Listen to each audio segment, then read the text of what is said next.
बागेश्वर धाम की कथा चल रही थी दमोह में, मैं उनके पास था। हमने जाकर के आधा घंटा बैठा कर उनको बताया। हमने कहा 200-400 लोगों की घर वापसी कराने से समस्या का समाधान नहीं है। भारत हिंदू राष्ट्र होना चाहिए। जिसको फतवा जारी करना है फतवा जारी कर दे, जिसको टुकड़े करना हो टुकड़े कर दे, हमारे में तैयार हो। यह गौ हत्या करने वालों की जो जनसंख्या बहुत तेजी से बढ़ती जा रही है। महाराज जी, उनका क्या होगा? अरुणाचल में हम गए थे और असम में गायों को ऐसे लटका दिया जाता है। वर्तमान में केंद्रीय मंत्री रिजिजू ने कहा था कि गोमांस हम खाते हैं, तो इन लोगों का क्या होगा? इनको क्या करेंगे? हमारा किसी ईसाई या किसी मुस्लिम या किसी भी विचारधारा से हमें कोई दिक्कत नहीं है। दिक्कत यह है कि उनकी जो विचारधारा हमारे जो है सनातन को निगलना चाहती है। हमसे कितने मुसलमान आकर के करते हैं, रोते हैं कि गुरुजी सिफारिश करा दीजिए, हमारे लड़का की नौकरी लगे। हमको दया आती है। ओसामा बिन लादेन बनाने के क्यों थिंकिंग रखते हो तुम? डॉक्टर एपीजे अब्दुल कलाम क्यों नहीं बनाना चाहते हो? दोस्तों, हम हैं जगत गुरु परमहंस आचार्य जी के साथ। आचार्य जी हिंदू राष्ट्र बनाएंगे और सबसे पहले हिंदू राष्ट्र बनाने की बात ही नहीं किया बल्कि जन आंदोलन भी शुरू कर दिया। काफी क्रांतिकारी व्यक्तित्व रहा है और स्वामी जी अब उसके लिए प्रतिबद्ध हैं। और स्वामी जी के कहने के सुझाव के बाद कई लोगों ने इस बात को शुरू कर दिया है। तो स्वामी जी से हम जानना चाहेंगे, प्रणाम विनम्रता के साथ। जी, जी, हिंदू राष्ट्र बना के ही दम लेंगे? हाँ, देखिए ऐसा है कि हिंदू राष्ट्र अगर नहीं बना तो सनातन धर्म जो है खत्म तो नहीं कर सकता हूं मैं, लेकिन गिर कंदराओं में बचेगा कहीं। जी। क्योंकि हिंदू नहीं बचेंगे और जिस तरह से अगर शरीर नहीं बचेगा तो प्राण कहाँ टिकेगा भाई? उसको तो फिर उसी तरह से भाई जीवा आत्मा तो खत्म नहीं हो सकती है, लेकिन उसका आश्रय शरीर ही रहेगा। उसी तरह से सनातन धर्म का जो है शरीर हिंदू है। हिंदू ही तो जो है गौ को माता कहेंगे, हिंदू ही तो भगवान की पूजा करेंगे। गोमांस खाने वाले तो गाय को माता नहीं कहेंगे, गोमांस खाने वाले तो राम की पूजा नहीं करेंगे। इसलिए मंदिर तोड़ने वालों की जो संख्या बढ़ रही है, गौ हत्या करने वालों की जो जनसंख्या बहुत तेजी से बढ़ती जा रही है, और जिस तरह से हिंदू बहन बेटियों के साथ लव जिहाद और उनकी हिंसाएं लगातार, कहीं उनको छत से जो है तो गिरा दिया जा रहा है, कहीं उनके जो है तो 35 टुकड़े किए जा रहे हैं, कहीं इलेक्ट्रॉनिक कटर से 100 टुकड़े किए जा रहे हैं, कहीं जिंदा जला दिया जा रहा है। ये जो लगातार घटनाएं घट रही हैं, तो चूंकि हमें नहीं, देखिए हमारा जो सनातन धर्म है, जो हम लोग, हमारी जो विचारधारा है, हम हिंसा, हमारा तो अहिंसा परमो धर्म है।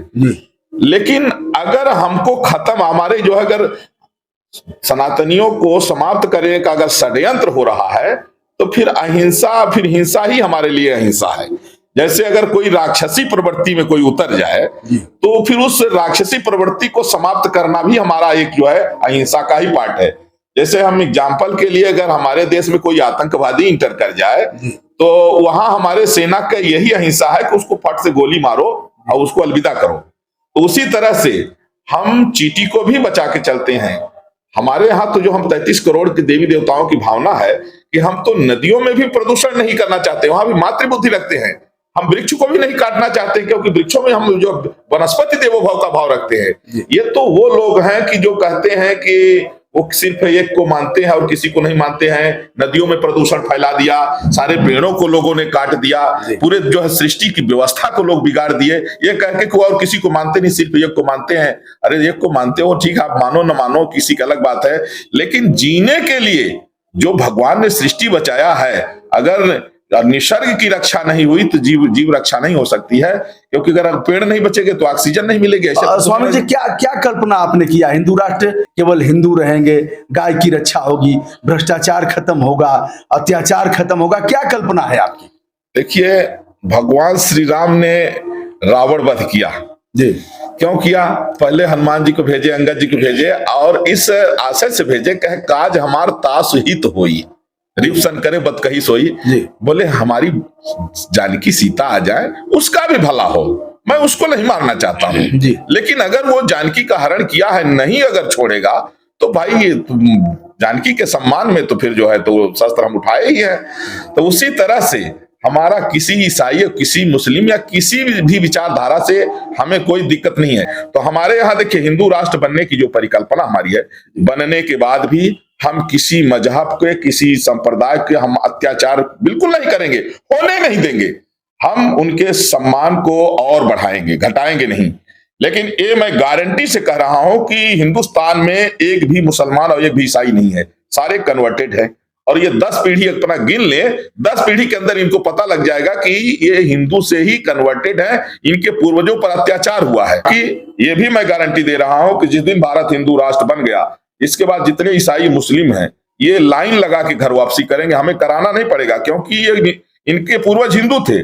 और इस बात को हमको तो बड़ा आश्चर्य लगता है कि जैसे स्वर्गीय अटल बिहारी वाजपेयी जी ने एक बार कहा कि वो जब इंडोनेशिया गए तो वहां इस्लामिक कंट्री थी, रामलीला हो रही थी, उनको इनवाइट किया गया, तो उन्होंने कहा भाई आप लोग तो मुस्लिम हो, आप लोग तो बुत परस्ती हराम, आपका मूर्ति पूजा नहीं होती है, फिर इसके बाद रामलीला हो रही है। तो बोले राम से संबंध क्या है? बोले हमारा राम बहुत पुराना है, बोले 1400 साल से ना हम लोग मुसलमान हो, इसके पहले सभी सनातनी थे, सभी हिंदू थे, एक ही धर्म था पहले सनातन धर्म। अब बोले आज भी धर्म एक ही है सनातन धर्म, बोले इस्लाम धर्म नहीं मजहब है, ईसाई पंथ है। तो इनको मैं ये जिस दिन हिंदू राष्ट्र बना उस दिन सारे जो है फिर घर वापसी कर लेंगे। घर वापसी करना चाहिए।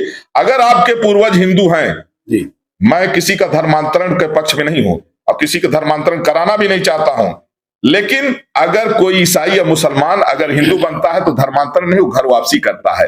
अगर कोई हिंदू ईसाई बनता है या मुस्लिम बनता है तो उसका धर्मांतरण होता है, क्योंकि उसके पूर्वज कभी मुस्लिम नहीं थे, उसके पूर्वज कभी ईसाई नहीं थे। लेकिन जितने दुनिया में ईसाई मुस्लिम हैं उनके सबके पूर्वज हिंदू थे। तो हमारे यहाँ है कि हम राम राज के पक्षधर हैं, कि हमारे यहाँ जितने भी लोग रहेंगे, जीव जंतु, जो व्यक्ति जो है तो पशु पंक्षियों के प्रति भी जो है तो दाना डालने की हमारी परंपरा है। हम मछलियों को दाना डालते हैं, हम पक्षियों को दाना डालते हैं, तो हम किसी का हम मर्डर के पक्ष में नहीं है, हम किसी को अपमानित करने के पक्ष में नहीं है।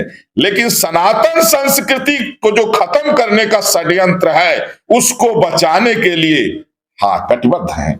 उसके लिए हमने शुरुआत किया, हिंदू राष्ट्र की 16 दिन हम आमरण अनशन किए। तो हमारे पास फिर जो है एक प्रतिनिधि मंडल आया मौजूदा सरकार का, उसने कहा कि अभी राज्यसभा में बहुमत नहीं, समय दीजिए। फिर मैंने समय दिया साल भर का, फिर हमने कहा 2 अक्टूबर तक नहीं होगा तो मैं जल समाधि ले लूंगा। जल समाधि के समय भी आए, कहे स्वामी जी आपने इस समय इतना कम दिया, और आप जानकारी कर लीजिए जब राज्यसभा में हमारा बहुमत आएगा तभी तो हम कोई इस तरह का कदम उठा सकते हैं। तो उनकी बात उचित रही, इसको लेकर के फिर मुझे जो है तुमको टाइम देना पड़ा कि 7 नवंबर 2023 से हमने उनको कहा कि तब तक आपका जो है राज्यसभा में बहुमत हो जाएगा। अगर तब तक आप हिंदू राष्ट्र नहीं करते हैं तो हम समझेंगे कि हम लोगों को फिर रोड पर उतरना पड़ेगा, क्योंकि लोकतंत्र है। और यहाँ 100 करोड़ हिंदू, अगर मलेशिया में 61% मुस्लिम आबादी होने से इस्लामिक कंट्री जबरदस्ती बना ले गए, तो हमारे यहाँ तभी भी हम 80% हैं। हमारा हिंदू राष्ट्र की परिकल्पना हमारी जो है, हिंदू राष्ट्र बनने के बाद भी मैं ये चैलेंज करता हूं, यहाँ रह रहे किसी भी विचारधारा का, किसी भी मजहब का, किसी भी पंथ के व्यक्ति को आंच नहीं आने देंगे, और बल्कि उसकी जो सुविधाएं उसको हम लोग और बढ़ाएंगे। उसको ये हो कि हिंदू राष्ट्र में यहाँ मुसलमान को इतना सम्मान है, हिंदू राष्ट्र में यहाँ ईसाई को इतना सम्मान है, जितना है उसका हम लोग और ज्यादा प्रयास करके बढ़ाएंगे। इसलिए सनातन धर्म एक ऐसा समुद्र है जिसमें एक गंदे नाले से लेकर के वो पवित्र गंगा नदी भी जाके समाहित हो जाती है। हम सबके सम्मान की बात करते हैं, करते रहेंगे, लेकिन सनातन धर्म को खत्म करने का जो षड्यंत्र है उसको बचाने के लिए एक ही विकल्प हमारे पास है, भारत हिंदू राष्ट्र घोषित हो जाए। इसलिए 7 नवंबर 2023 से अन्न जल का परित्याग करके भारत को हिंदू राष्ट्र घोषित कराने के लिए मैं यही अपनी छावनी, ये तपस्वी जी छावनी संतों की सबसे पुरानी छावनी है अयोध्या में, यही अशोक पेड़ के नीचे फिर से मेरा आमरण अनशन होगा। और हमने इसकी अलग जगाया, हमने जो है तो शंकराचार्य, निश्चलानंद सरस्वती से लेकर के जितने कथावाचक, देवकी नंदन ठाकुर से लेकर के अभी हम जो है तो 1 जनवरी 2023 बागेश्वर धाम की कथा चल रही थी दमोह में, मैं उनके पास था, मेरे पास सारे वीडियो वगैरह भी उनके हैं। हमने जाकर के आधा घंटा बैठा कर उनको बताया, हमने कहा 200-400 लोगों की घर वापसी कराने से समस्या का समाधान नहीं है, भारत हिंदू राष्ट्र होना चाहिए, क्योंकि देश का बंटवारा हिंदू मुसलमान के नाम पर। इसलिए हम सनातन धर्म को बचाने के लिए आगे हैं और उसके लिए हिंदू राष्ट्र बना करके रहेंगे। और इस समय हिंदू राष्ट्र की आवाज पूरे देश में गूंज रही है, लोग इस पर चिंतन मनन कर रहे हैं और लगभग 60 करोड़ हिंदू हमारे समर्थन में हिंदू राष्ट्र के लिए एक दूसरे को समझा रहे हैं और कमर कस लिए हैं। और 7 नवंबर तक 100 करोड़ में से 90 करोड़ हमारे पक्ष में उतर जाएंगे, 10 करोड़ जो सेकुलर विचारधारा के लोग हैं उनसे निपटा जाएगा। स्वामी जी 7 नवंबर से शुरू करेंगे आमरण अनशन, अपने पीठ के सामने अशोक के वृक्ष के नीचे बैठ करके, जिस अशोक के नीचे माता जानकी को रावण ने बैठाया था, महाराज जी को कोई बैठाएगा नहीं, स्वतः प्रेरणा से बैठेंगे। और बागेश्वर धाम सरकार को जो इन्होंने सीख दिया, उससे वह लगातार सने सने आगे बढ़ रहे हैं, तेजी से बढ़ रहे हैं, सने सने नहीं कहा जाएगा, तेजी से बढ़ रहे हैं। महाराज जी ने सीख दिया था। महाराज जी उनका क्या होगा, अरुणाचल में हम गए थे और असम में गायों को ऐसे लटका दिया जाता है। वर्तमान में केंद्रीय मंत्री रिजिजू ने कहा था कि गोमांस हम खाते हैं, तो इन लोगों का क्या होगा, इनको क्या करेंगे?